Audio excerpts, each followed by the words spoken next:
It's podcast time, Jake, and our favourite subject, a new road bike that's all over the headlines. There's a new SCOTT Addict 5.9 kilogram bike. Yeah. We're probably a little bit slow to this party, but we've had a good look at this. We have. We haven't had one in our hands yet, but we've taken a look at the specs and all that good stuff. And it might be a while as well, but we wanted to drill down a little bit. Okay, it's very, very impressive, but the 5.9 kilogram isn't the most impressive thing. For me, the most impressive thing is that on Scott's website, it says they have still rated it for a 120 kilogram rider, and it's a category 6 frame as well, which I think is the most incredible thing. Yeah, it's probably worth explaining what a category 6 frame is to those who don't know. Okay, so if you buy any sort of type of bike, it will normally have some sort of category. So an urban and city bike could be a category 1, and the idea is that it shouldn't break if you drop it off a 15mm high thing with a weight on it. There's a whole bunch of ISO standards which we've been going through, because category 6 goes all the way through mountain biking and normal road racing, and a category 6 is then rated up to 55 kilometer speed, so proper racing spec. And on here is actually some pretty hard criteria to meet. You know, the drop test on there, dropping weights of 50 kilograms and dropping the whole bike from 200. But most importantly, the whole frame should not deform more than 15mm, whereas the standard for a mountain bike is the mountain bike can only deform 60mm. So the margin of error on the category 6 is it's pretty stringent. Is really, really tight, yeah.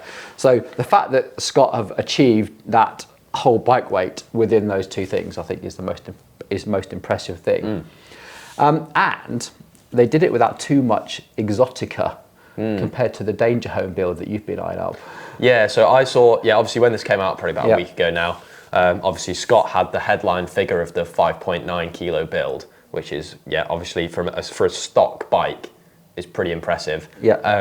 And then there was a Danger Home build. Obviously, if you know Danger Home, he works with Scott and does all sorts of crazy lightweight builds. Does all sorts of things to get the weight off things, incredible, yeah. And so with the mid-spec frame, this is not the full, there's 2 specs of frame, as there often is with brands, like you get a specialised in an S-Works version, or Canyon will have their CFR and all that sort of stuff.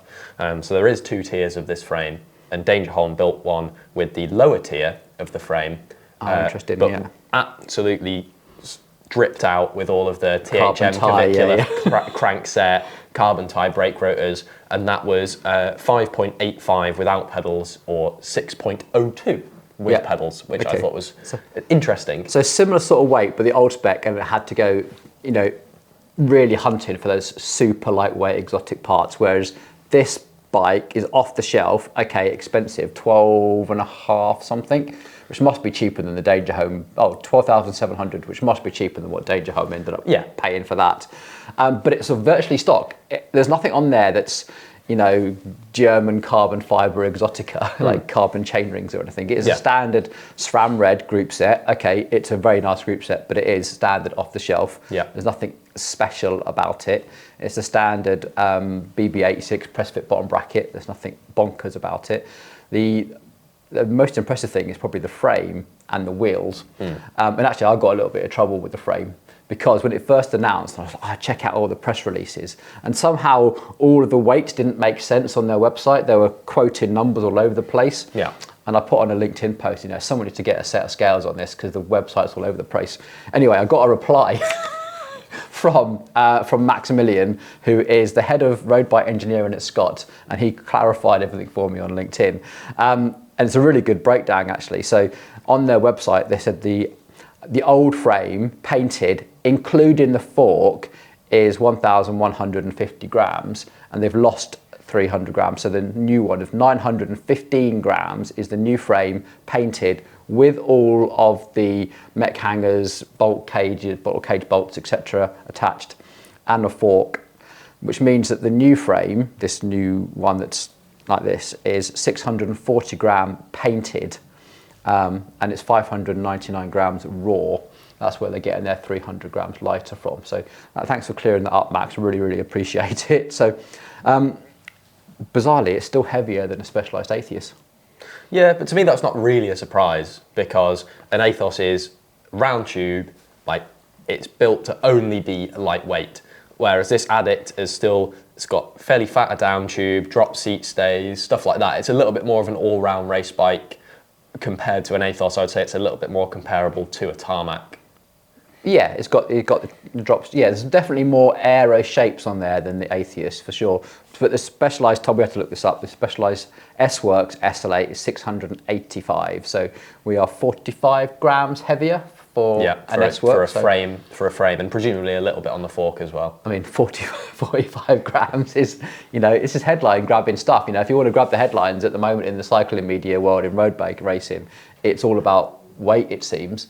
It used to be all about aero.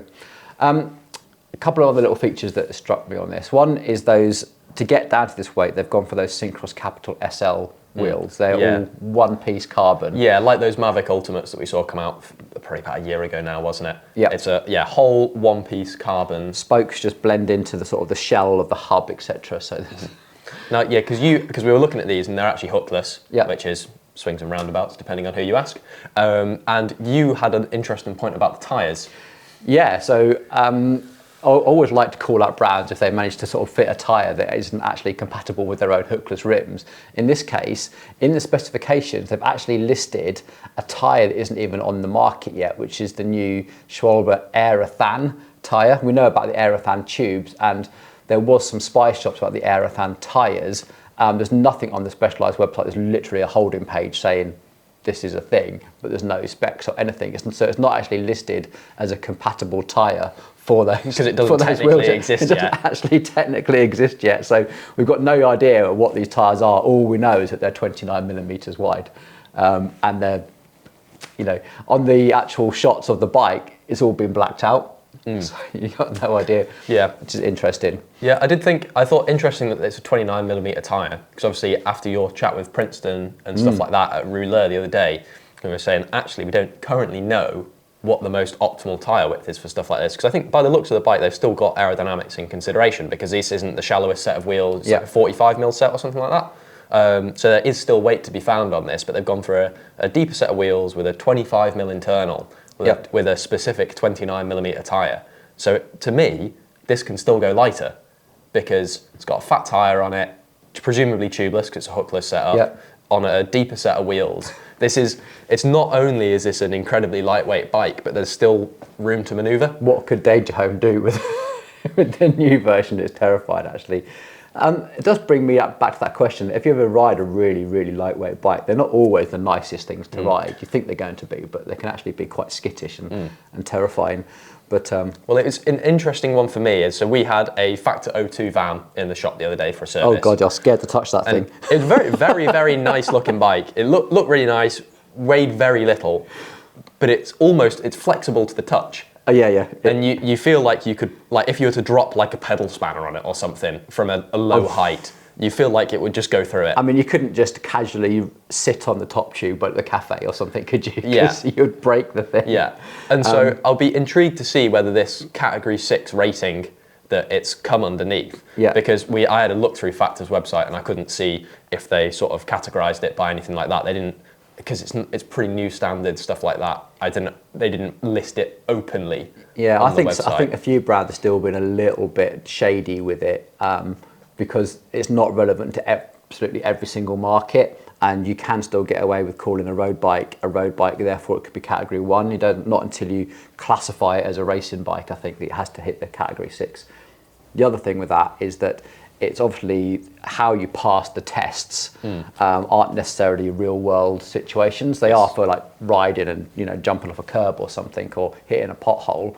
But like you say, I mean, when we picked that Factor up, I sort of picked it up by the top tube to put it into the work stand, and I could feel like the top tube compress. Oh my God! Yeah.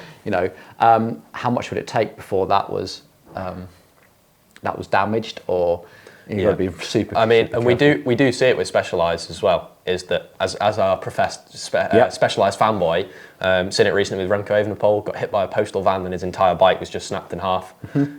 We've seen it with a couple of people in here actually who've had incidents and stuff like that on their bikes, and they've snapped and things like that seemingly fairly easily.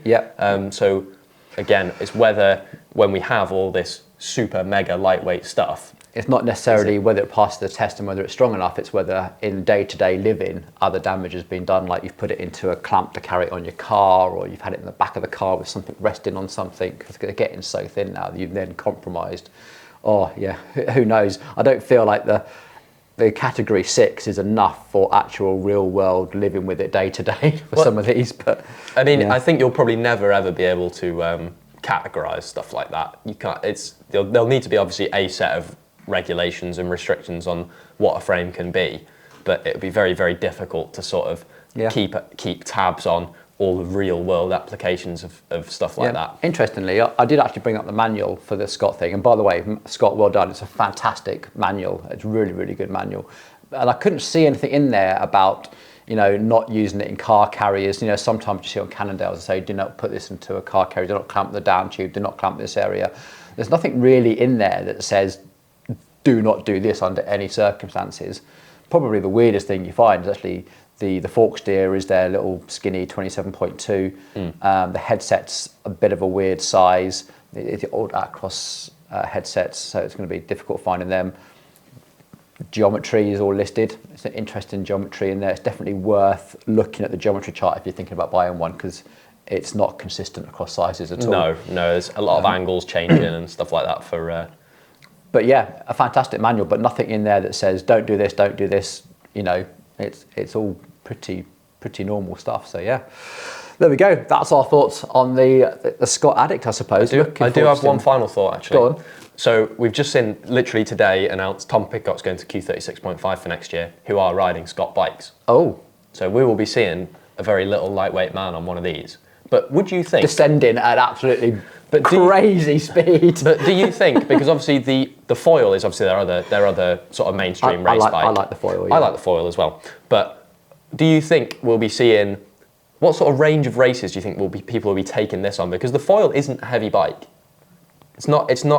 It's obviously big, it's an aero bike, but it's not super heavy, and all the teams on SCOTT, like DSM and stuff like that, they've been riding solely the foil for the last couple of years because this Addict has been waiting to come out.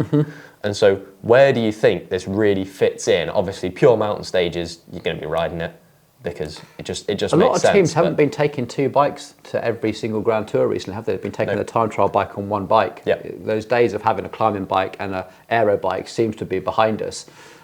Whether we see a resurgence of that, I don't know. What's probably more likely is I haven't actually paid that much attention to the 2026, 2025 route. Depends how mountainous it is, I suppose, and where the advantage is. Yeah. I guess we'll find out when next season's racing. So yeah, I'd love to see Tom Pidcock bomb downhill at the crazy speed he does on a bike that weighs 5.9 kilograms. Well, his will have to be 6.8, won't it? But yeah, that's interesting actually. They'll have to make it heavier for all of these. If you are going to race at a UCI race, obviously it has to be 6.8 kilos, so they're going to have to start putting lead weights in it or something. Have to put, that's a lot of lead weight to add. It is to a bike. Well, ballast. You can start. They could start tuning it.